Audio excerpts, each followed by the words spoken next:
혹은 태양, 달, 하늘이죠. 천, 범천왕, 세계의 주인도 되고, 혹은 땅과 물이 되며, 혹은 다시 바람과 불이 되기도 합니다. 이 가만히면 그러니까 지수화풍이 된다는 얘기거든요.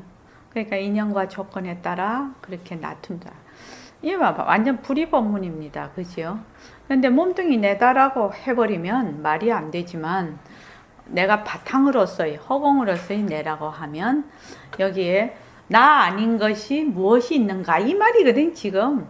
그러니까 백봉쌤 법문에 보면은 저기 부는 바람이 나 아닌 것이 어디 있으며 뭐 저기에 있는 풀한 포기가 나 아닌 것이 어디 있는가 이런 얘기가 있는데 그게 바로 다 이 얘기입니다.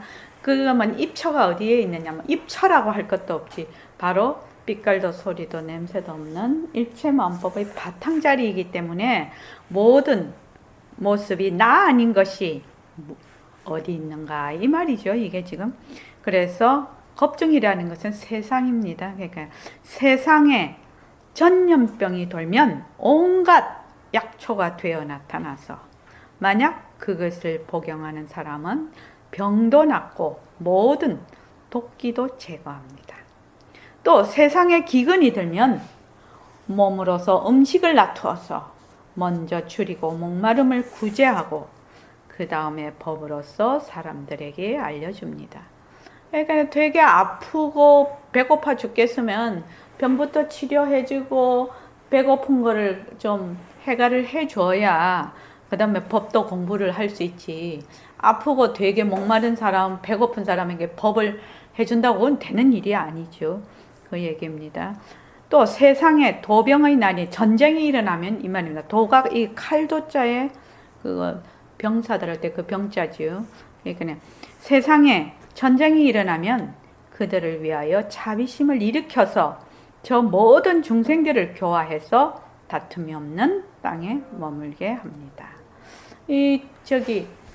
그 코살라 왕국 옛날에 코살라 왕이 샤카족을 선멸하기 위해서 막 대군을 이끌고 왔는데 코살라 왕이 그때 이제 부처님께서 당신의 그 종족들이 몰살당하는 것을 막기 위해서 그 대로변에 서 계셨죠.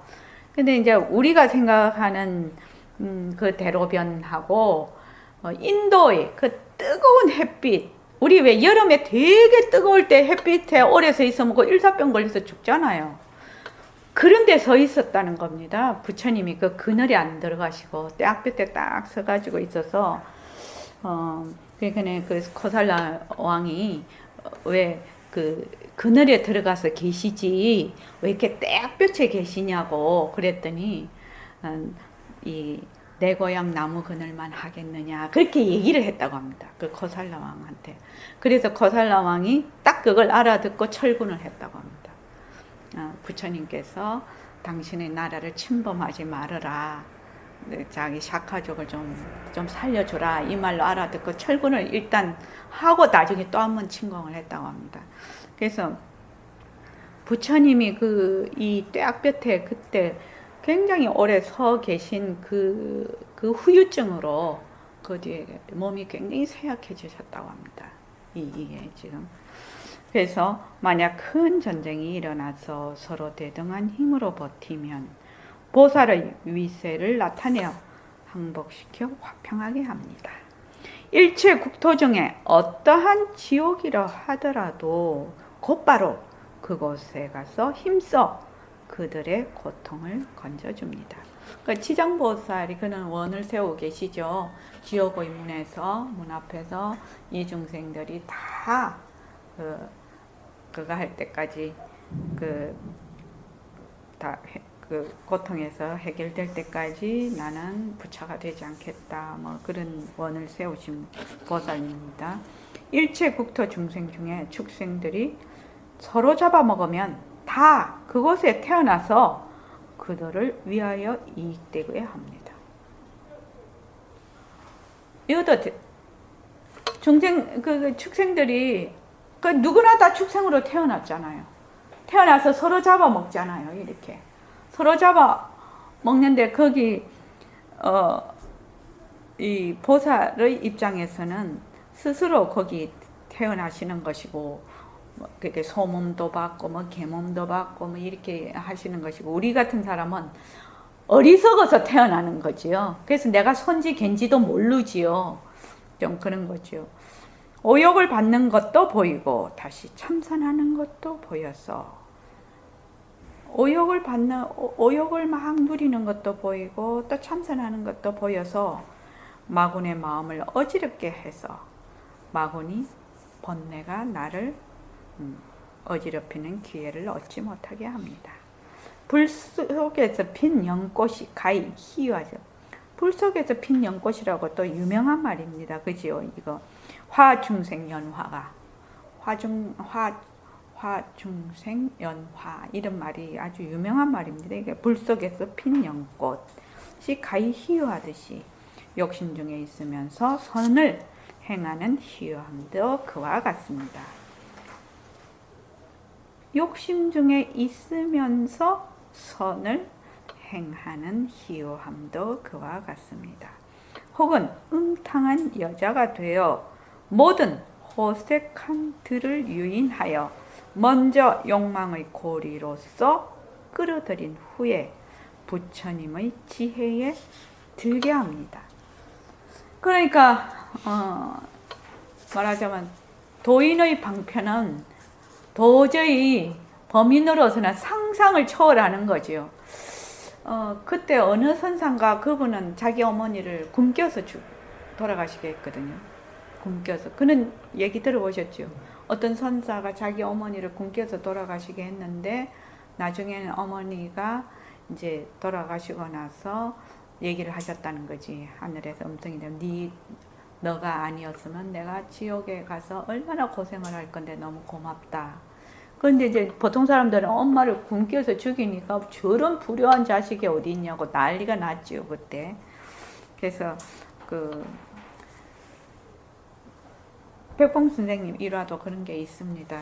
제가 뭐 지금 이 자리에 소개는 못 하겠지만 그때 제가 선생님을 모시고 있었기 때문에 남들이 보면 진짜 전혀 아닌 행동을 하셨어요. 그래서 제가 한번 물어본 적이 있어요. 선생님은 어떻게 그렇게 일을 처리하시느냐 그렇게 물어봤더니 이것이 다 인연이라서 인연을 잘 수용하는 것이 불법이니라 그렇게 얘기하신 적이 있어요. 그런데 그때는 내가 잘 이해를 못했습니다. 제가 보기에는 진짜 아니었거든요.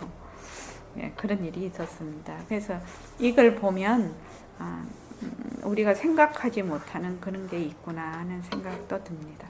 혹은 고을의 주인도 되고 혹은 상인들의 인도자도 되고 국사 또는 대신도 되어 중생을 도와서 이롭게 합니다. 그리고 모든 가난한 사람들에게는 무진장, 아주 보배지요. 이게 무진장을 만들어 그것으로서 권하고 인도하여 보리심을 일으키게 합니다. 또 나라는 마음이 있는 교만한 사람에게는 아심교만자지요.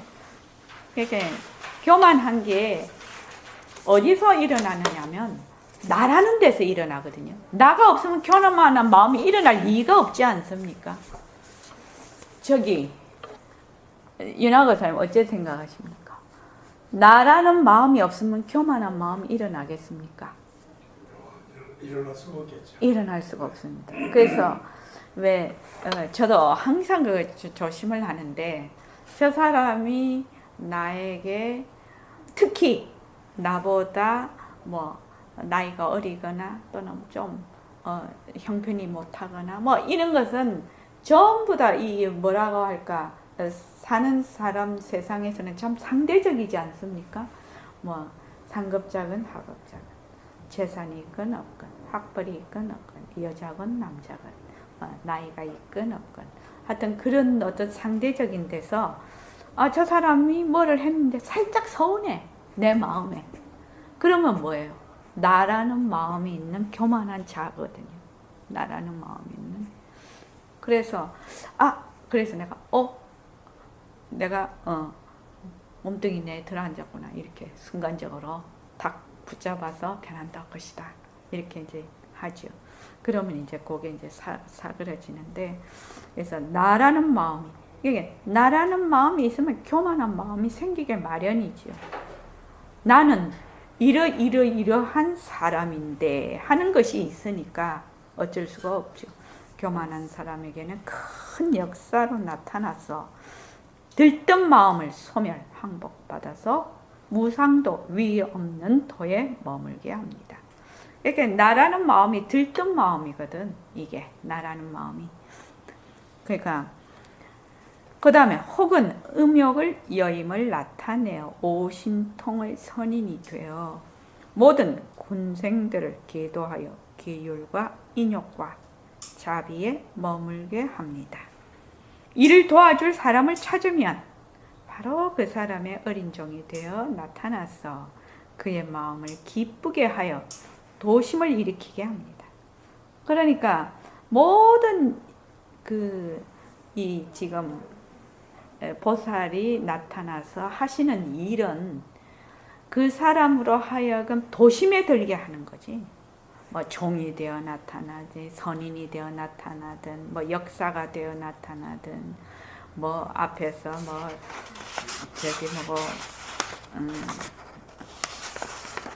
뭐 저기 인도자가 되어 나타나든 뭐가 되어 나타나든 도심을 일으키게 하기 위해서 보살은 그 최종 목적이 그거야.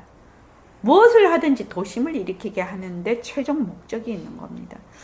그래서 그들이 받아들이는 바에 따라 불도에 들어가게 하고 좋은 방편력으로서 모두 능히 만족하게 합니다. 이와 같은 도가 한량없고 행하는 바가 가 없으며 지혜는 끝없어 무수한 중생들을 제도하여 해탈하게 합니다. 어떤 좋은 방편, 어떤 지혜 있는 방편을 썼어라도 그 사람이 말하자면 무상도에 들게 하기 위해서 보살은 온갖 방편을 다 쓴다 이 말입니다. 전체적인 그 어투가 가령 일체불이 무수 억겁 동안에 그 공덕을 찬탄하더라도 오히려 능히 다 하지 못합니다. 누가 이와 같은 법문을 듣고 보리심을 발하지 아니하겠습니까? 저 어리석은 사람과 우둔하고 지혜 없는 사람은 제외합니다. 그렇게 했어요. 그러니까 부처님 제세 당시에도 인연 없는 중생은 말하면 제도하지 못한다. 그렇게 말씀을 하셨다고 합니다. 그러니까 아무리 말을 해도 그래서 아마 그 소기의 경일기라는 말이 나온 모양인데 소한테 부처님의 이 사법인 이런 거 얘기해봐야 못 알아듣잖아요. 고양이한테 말해야 못 알아듣잖아요. 사람도 못 알아듣는 사람이 있다는 거예요. 그래서 여기서 어리석은 사람과 우둔하고 지혜 없는 사람을 제외한다. 아무리 해도 안 되니까 그 사람은 이제 그 다음 인연을 잘 지어서 그 다음 단계에 가서 할 수 있도록 그렇게 해줘야지 처음부터 막 이렇게 하는 거는 어렵다. 이렇게 저는 그렇게 해석을 합니다. 그래서 조금 그런 사람은 단계를 두어서 하는 것이 좋겠다.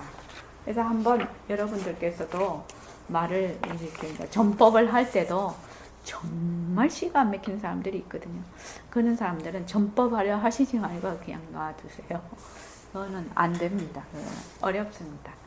자, 오늘은 개송까지만 하겠습니다. 개송까지만 하고 다음에 여기 강론을 하겠습니다. 그래서 유마경 강론을 하고 나면 341쪽인데 341쪽부터 345쪽까지 하고 나면 그 다음에 불의법문이 나옵니다. 불의법문. 이 불의법문을 공부하게 되면 우리가 지금 어떤 공부를 하고 있는지를 여실히 파악하게 될 것입니다. 그리고 새말귀에 대해서도 파악하게 됩니다. 그래서 이번에 그 정신을 새말귀와 불의법문 이렇게 제가 그 주제를 정했습니다.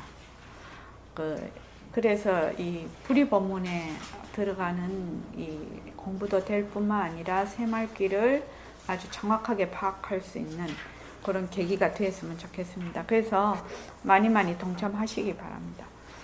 자, 아니요.